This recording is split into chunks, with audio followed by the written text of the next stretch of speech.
कौन हो तुम? चलो भागो यहाँ से। और तुम्हें मेरे खेत में आने की इजाजत किसने दी है? चलो निकलो जल्दी से। कालू भैया, आप हमसे ऐसे बात क्यों कर रहे हैं? आप तो हमें जानते हैं। और तो और गौरी बहन ने ही हमें कहा था कि आप हमारे खेत में खेती कर लो, फिर हम फसल की आधी बटाई कर लेंगे। अरे अरे, अगर मेरी पत्नी ने कहा कि तुम दोनों कुएं में छलांग लगाओ तो क्या तुम दोनों कुएं में छलांग लगा दोगी? चलो निकलो यहाँ से, मुझे तुम्हारी एक भी बकवास नहीं सुननी। ये सुनकर वो दोनों रोती हुई वहाँ से चली जाती हैं।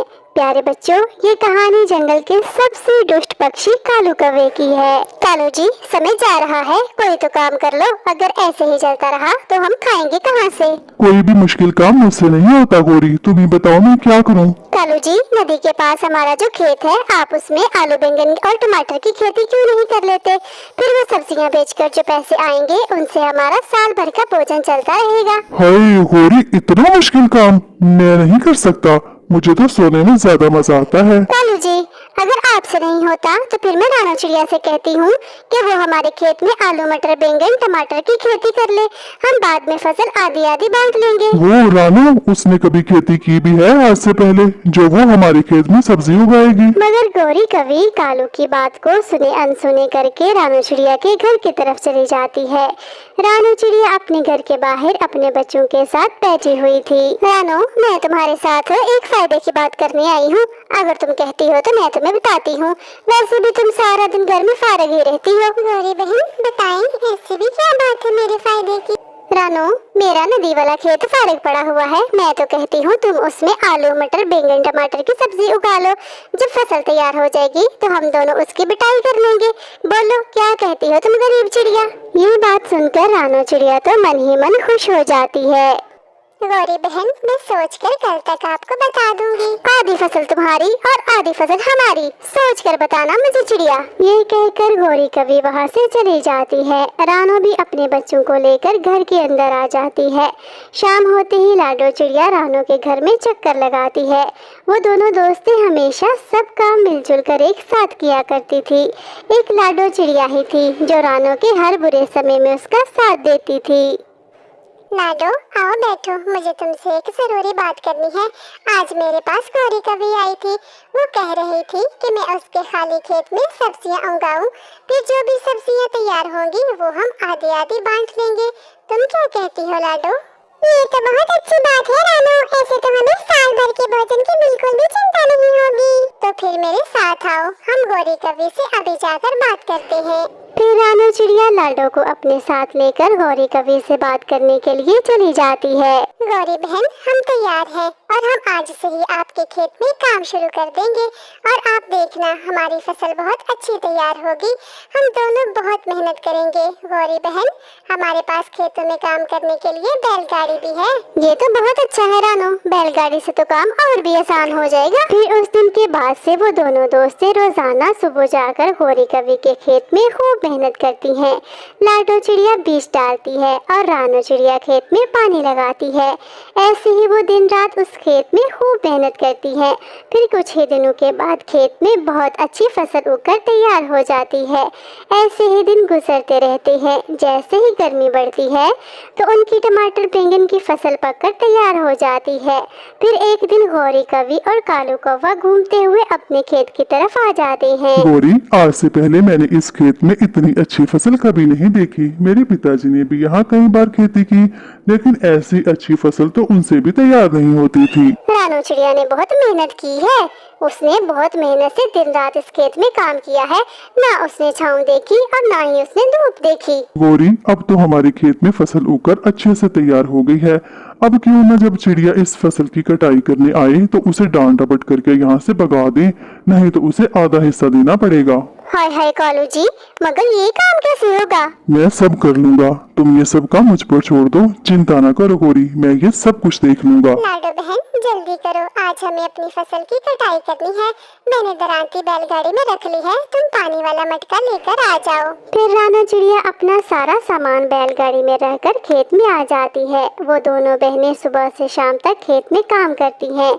सारे बैंगन और टमाटर तोड़ लेने के बाद वो उन्हें इकट्ठा करने लगती हैं। तभी वहाँ पर कालू कौवा एक लाठी लेकर आ जाता है। कौन हो तुम और यहाँ मेरे खेत में क्या कर रही हो? ये आप क्या क्या मजाक कर रहे हो कालू भैया? आप हमें जानते तो हो। भागो यहाँ से, मैं तो तुम दोनों को जानता ही नहीं हूँ। कालू भैया, आपकी पत्नी के कहने पे ही हमने यहाँ फसल उगाई थी। अच्छा, अगर मेरी पत्नी कहेगी कि तुम दोनों कुएं में छलांग लगा दो तो क्या तुम दोनों लगा दोगी? बोलो, चुप क्यों हो?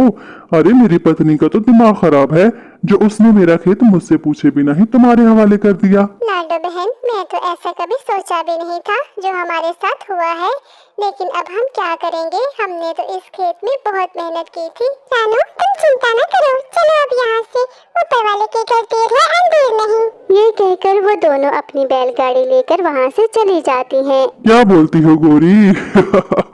अब सारी फसल पर हमारा ही अधिकार है। रानू, हमें कालू और गोरी पर भरोसा नहीं करना चाहिए था। अब हमें क्या पता था, लेकिन अब हम तो मुश्किल में पड़ गए। बरसात भी शुरू होने वाली है, भोजन भी नहीं है। लगता है आने वाला समय तो बहुत कठिनाइयों में ही गुजरेगा। फिर अगले ही दिन बारिश शुरू हो जाती है। अरे कालू, ये रानू और लाडो इतनी उदास होकर क्यों बैठी हुई हैं? कल तक तो ये दोनों बहुत खुश थी और इन दोनों की तो फसल भी बहुत अच्छी तैयार हुई है। ये दोनों इतनी उदास क्यों हैं? चलो चलकर पूछता हूँ इनसे। अरे रानू, तुम इतनी उदास क्यों हो? तुम्हें क्या हुआ है, मुझे भी तो बताओ। फिर रानू चिड़िया अपनी उदासी और परेशानी बबलू बादल को बता देती है। अच्छा, उन दोनों दुष्ट कवों ने तुम्हारे साथ ऐसा किया है। तुम फिक्र न करो, तुम्हारी फसल तुम्हारे घर पर पहुंच जाएगी। तुम अपने घर जाओ, अपने घर जाकर आराम करो। अरे गोरी, ये बरसात तो ऐसे गुस्से में बरस रही है जैसे आज के बाद कभी नहीं बरसेगी। कालू जी, हमें जल्दी अपनी फसल अपने गोदाम में रखनी होगी।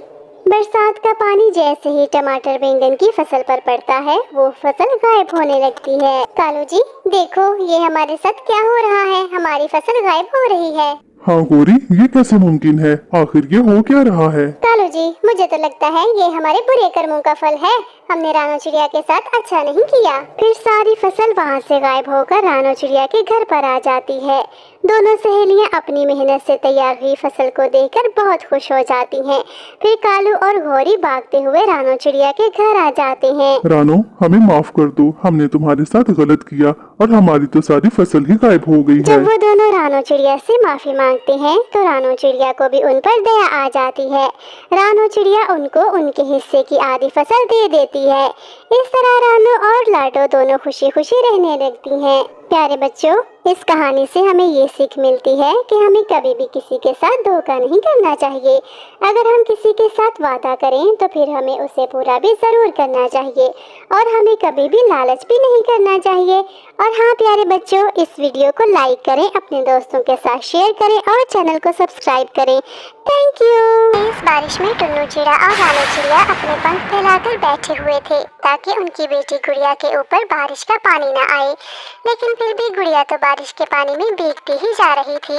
ये देखकर टुन्नू चिड़ा जंगल से केले के पत्ते लेने के लिए चला जाता है, लेकिन बारिश और हवा तेज होने के कारण वो एक पेड़ से टकरा जाता है। टुन्नू चिड़ा बुरी तरह से घायल होकर नीचे गिर जाता है। प्यारे बच्चों, ये कहानी हिमालय के जंगल में रहने वाले गरीब पक्षियों की है। तेज बारिश की वजह से रानो चिड़िया का परिवार बहुत डरा हुआ था। रानो चिड़िया अपने परिवार के साथ लंबे समय से उस पेड़ पर रह रही थी। जब रानो चिड़िया और टुन्नू चिड़े के अंडे से उनकी प्यारी बेटी गुड़िया निकली थी, तब से उन दोनों को तेज बारिश से बहुत डर लगता था और आज तो सच में बारिश ने उनको परेशान करके रख दिया था। गुड़िया के पापा, मेरी बेटी अभी बहुत छोटी है और अब तो बारिश का पानी हमारे घोंसले में भी आने लगा है। अगर ऐसे ही चलता रहा तो हमारी बेटी को ठंड लग जाएगी। अब तो इस पेड़ पर पत्ते भी बहुत कम रह गए हैं। हाँ रानो, मैं कब से सोच रहा था कि दूसरे पेड़ पर लकड़ियों का एक पक्का घर बनाऊं, परंतु मैं ऐसा नहीं कर सका। अब जैसे ही बारिश रुकेगी, हम पहले अपने घर का ही बंदोबस्त करेंगे। हाँ गुड़िया के पापा, पहले तो हम अकेले थे तो जैसे तैसे गुजारा हो जाता था, लेकिन अब मैं अपनी बेटी को ऐसे बारिश में भीगते हुए नहीं देख सकती हूँ। फिर जोर से बादल गरजने लगते हैं और साथ ही तेज हवा भी चलने लगती है। अब पेड़ के पत्तों से और भी ज्यादा पानी टपकने लगता है। रानो, मैं घोंसले के ऊपर अपने पंख फैलाकर बैठता हूँ और बारिश के पानी को रोकने की कोशिश करता हूँ। ये कहते हुए टुन्नू चिड़ा अपने घोंसले के ऊपर पंख फैलाकर बैठ जाता है। रानो, तुम परेशान ना हो, मैं अपनी बेटी को बरसात के पानी में भीगने नहीं दूंगा। गुड़िया के पापा, क्या ऐसे भी कभी बरसात का पानी रुका है जो अब रुकेगा? तो क्या अभी भी घोंसले में पानी आ रहा है? हाँ गुड़िया के पापा, पानी तो पहले से भी ज्यादा आ रहा है। अब तो मेरी गुड़िया के पंख भी भीग रहे हैं। तो फिर मुझे जाना होगा रानो। गुड़िया के पापा, कहाँ कहाँ जाना होगा आपको? वही जहाँ ऐसी बारिश में पहले मेरे पापा जाया करते थे केले के पत्ते लेने। बरसात बहुत तेज है और साथ तेज हवा भी चल रही है, आप कैसे उड़ पाएंगे? हवा चाहे तेज है, मुझे उड़ना होगा। मैं ऐसे तेज बारिश में अपनी बेटी को भीगते हुए नहीं देख सकता। जब तक मैं वापस नहीं आता तुम मेरी बेटी को अपने पंखों में छुपा कर रखो। ठीक है गुड़िया के पापा, लेकिन अगर हवा इससे भी तेज हो गई तो फिर आप किसी पेड़ पर बैठ जाना। तुम परेशान ना हो रानो, मैं सब कर लूँगा। ये कहकर टुन्नू चिड़ा अपनी बेटी को बारिश से बचाने के लिए केले के पत्ते ढूंढने चला जाता है। अब हवा तो पहले से भी तेज हो चुकी थी और बारिश की बूंदें भी टुन्नू चिड़े के पंखों के साथ तेजी से टकरा रही थी। जंगल में कोई भी और पक्षी नजर नहीं आ रहा था, क्योंकि ऐसी तेज बारिश में तो सभी पक्षी अपने बच्चों को लेकर अपने घोंसलों में छुपे हुए थे। टुन्नू चिड़ा केले का पेड़ तलाश करने के लिए तेज उड़ रहा था। तभी एक तेज हवा के झोंके ने टुन्नू चिड़े को दूसरी दिशा में मोड़ दिया और टुन्नू चिड़ा एक पेड़ की मोटी डाल से टकराकर नीचे गिर गया। टुन्नू चिड़े के सर पर गहरी चोट लगी। जिस पेड़ से टुन्नू चिड़ा टकराया उसके ऊपर बुलबुल का घोंसला था। वो टुन्नू चिड़े को जख्मी हालत में देख लेती है। टुन्नू भाई, ऐसी बारिश में आप कहाँ जा रहे हो? जबकि हम पक्षी जानते हैं कि ऐसी तेज बारिश में हम उड़ नहीं सकते। मैं जानता हूँ कि बारिश में उड़ना खतरनाक हो सकता है, लेकिन मैं क्या करूँ, मेरी घोंसले में बारिश का पानी टपक रहा है और मेरी बेटी अभी बहुत छोटी है। मैं उसे बारिश के पानी से बचाने के लिए तो इस तेज हवा में उड़ रहा हूँ। टुन्नू भाई, मैं तो कहती हूँ आप थोड़ी देर मेरे घोंसले में आकर रुक जाएं। जब तक बारिश तेज है आप यहीं रुक जाएं। मेरे घोंसले में तो बहुत सुकून है। यहाँ तो बारिश का कोई नामो निशान नहीं है। आपको भी बहुत राहत मिलेगी। बुलबुल बहन, मुझे आपके घोंसले में कैसे सुकून मिल सकता है जबकि मेरी बेटी बारिश में भीग रही है? मुझे तो उड़ना ही होगा, अपनी बेटी की खातिर मुझे उड़ना ही होगा। ये कहकर टुन्नू चिड़ा अपनी हिम्मत जुटाते हुए उस केले के पेड़ के पास पहुंच जाता है, जिसे वो पहले ही जानता था। मैं पक्षियों से कितनी बार कहा है कि बारिश शुरू होने से पहले ही अपने घर पक्के कर लिया करो। आप टुन्नू जनाब भी जरूर मेरे पत्ते ही लेने आए होंगे। मेरा घर इतना भी कमजोर नहीं था, लेकिन आप तो देख रहे हैं कि बारिश कई दिनों से हो रही है और जिस पेड़ पर हमारा घोंसला था अब उसके पत्ते भी बहुत कम बचे हैं और मेरी बेटी अभी बहुत छोटी है। उसे सुरक्षित करने के लिए ही तो मैं केले के पत्ते लेने आया हूँ। अच्छा ठीक है, तुम 2 पत्ते ऊपर और 2 पत्ते नीचे इस तरह से जोड़ना कि दाएं बाएं से एक दूसरे के साथ मिल जाए। इस तरह से आपके घोंसले में बारिश का पानी नहीं आएगा। पेड़ भाई जी, आपका बहुत बहुत धन्यवाद। मैं कई बार अपने पापा को ऐसे पत्ते लगाते हुए देख चुका हूँ और हम पक्षियों को बिल्कुल अच्छे से पता है कि हमें केले के पत्ते कैसे लगाने हैं। वो केले का पेड़ अब बूढ़ा हो चुका था। जो भी पक्षी उस केले के पेड़ से पत्ते लेने जाता तो वो उनसे 2-4 बातें करके खुश हो जाता था। पेड़ जी, अब मैं आपके पत्ते लेकर जाऊं? मेरी पत्नी परेशान हो रही होगी। हाँ, तुम जल्दी जाओ और जैसे मैंने कहा है इन पत्तों को बिल्कुल वैसे ही लगाना। फिर टुन्नू चिड़ा केले के पत्ते लेकर घर की तरफ वापस आने लगता है। टुन्नू चिड़ा तो अब पहले से भी तेज उड़ रहा था। वो बहुत खुश था क्योंकि अब वो अपनी बेटी को केले के पत्तों की मदद से भीगने नहीं देगा। गुड़िया के पापा, आ गए आप? और ये आपके सर पर चोट कैसे आई है? रानो, मैं सब बताता हूँ, पहले तो मुझे इन पत्तों को लगा लेने दो। फिर टुन्नू चिड़ा केले के पत्तों को बिल्कुल वैसे ही लगाता है जैसे केले के पेड़ ने बताया था। मैं ये काम अपने पिताजी से सीख रखा है। तुम भी देख लो गुड़िया की माँ, क्योंकि मैं हमेशा तुम्हारे साथ नहीं रहूँगा। ऐसे ना कहीं गुड़िया के पापा, आपके बिना हम जी नहीं पाएंगे। आप हमें भोजन देते हैं, सुरक्षा देते हैं और सच पूछें तो आप हमें जिंदगी देते हैं। फिर वो सब छुपकर अपने घोंसले में बैठ जाते हैं। वो सब सुरक्षित थे और बारिश की आवाजें सुनते सुनते वो सो जाते हैं। फिर अगली सुबह हो जाती है। सूरज की रोशनी बहुत तेज थी और पक्षियों का शोर भी बहुत तेज था। ऐसे लग रहा था जैसे बारिश के रुक जाने पर पक्षी खुशी के गीत गा रहे हों। लेकिन टुन्नू की तबीयत तो खराब होती जा रही थी। लेकिन वो रानो चिड़िया को अपनी खराब तबीयत के बारे में कुछ नहीं बता रहा था और ऐसे ही ठीक होने का दिखावा करने लगा। लेकिन टुन्नू के सर से तो काफी खून बह चुका था।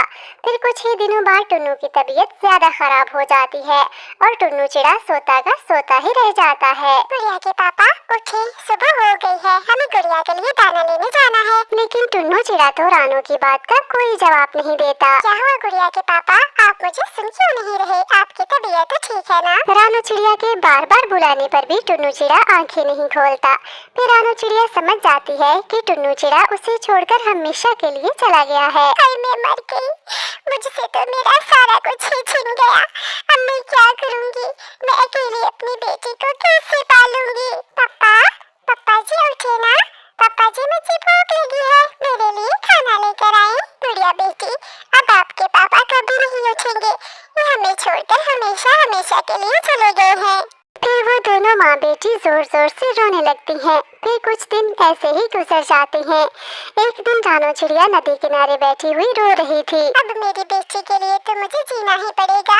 मुझे अकेले ही दाने का बंदोबस्त करना होगा, लेकिन मैं अकेले दाना कहाँ से लेकर आऊंगी? मुझे तो कुछ भी मालूम नहीं है। तभी रानो की आवाज नदी में रहने वाली लाल परी सुन लेती है। रानो की आवाज सुनकर वो नदी से बाहर आ जाती है। रानो, मत रो, मुझे सब पता है तुम्हारी दुख भरी कहानी, लेकिन तुम चिंता मत करो, क्योंकि तुम एक ईमानदार चिड़िया हो, इसलिए मैं तुम्हें एक चूड़ी का टोकरा देती हूँ। तुम उन चूड़ियों को बेचकर अपनी बेटी को पाल सकती हो। और हाँ रानो, ये जादुई चूड़ियों का टोकरा है, इसमें से कभी भी चूड़ियाँ खत्म नहीं होंगी। और सुनो, अगर तुम्हारे मन में कभी लालच आ गया तो ये चूड़ी का टोकरा तुम्हारे पास से गायब हो जाएगा। लाल परी जी, आपका बहुत शुक्रिया। मैं कभी भी अपने मन में लालच नहीं लाऊंगी और मैं हमेशा गरीब पक्षियों की मदद भी किया करूंगी। मुझे तुमसे यही उम्मीद थी रानो चिड़िया। इतना कहकर वो लाल परी नदी के पानी में गायब हो जाती है और रानो चिड़िया चूड़ी वाली टोकरी बाजार ले जाकर चूड़ियाँ बेचने लगती है। धीरे धीरे रानो चिड़िया के हालात सुधर जाते हैं। फिर रानो चिड़िया अपनी और अपनी बेटी के रहने के लिए एक पक्का घर बना लेती है। फिर रानो चिड़िया अपनी बेटी गुड़िया के साथ अपनी जिंदगी खुशी खुशी बिताने लगती है। प्यारे बच्चों, इस कहानी से हमें ये सीख मिलती है कि हमें आज का काम कभी भी कल पर नहीं छोड़ना चाहिए। अगर टुन्नू चिड़ा समय पर अपना घर बना लेता तो बारिश में तेज उड़ते हुए उसे चोट न लगती। और हाँ प्यारे बच्चों, साथ में ये कहानी हमें ये भी सबक देती है कि जब हमारे ऊपर मुश्किल समय आ जाए तो हमें हिम्मत नहीं हारनी चाहिए, बल्कि डटकर उस मुश्किल समय का मुकाबला करना चाहिए। प्यारे बच्चों, इस वीडियो को लाइक करें, अपने दोस्तों के साथ शेयर करें और चैनल को सब्सक्राइब करें। Thank you, bye bye.